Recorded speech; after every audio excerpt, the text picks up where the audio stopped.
Hi everyone, welcome back to another tutorial from Apps Tech Academy.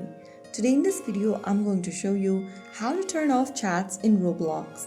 Roblox is a popular platform where players can create and enjoy games, but sometimes you may want to limit or turn off chats for privacy reasons.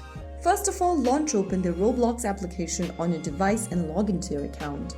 From the home page of Roblox, tap the More button at the bottom right corner, and from the More menu that pops up on the screen, click on Settings. Under Settings, tap on Privacy and Content Restrictions. From the menu that pops up on the screen, click on Communication. Click on Experience Chat, and under Experience Chat, tap on No One in both of the options. Right after you switch it to No One, you'll then be able to turn off chats for now. You can now enjoy Roblox games without receiving any chats. That is how it's easily done.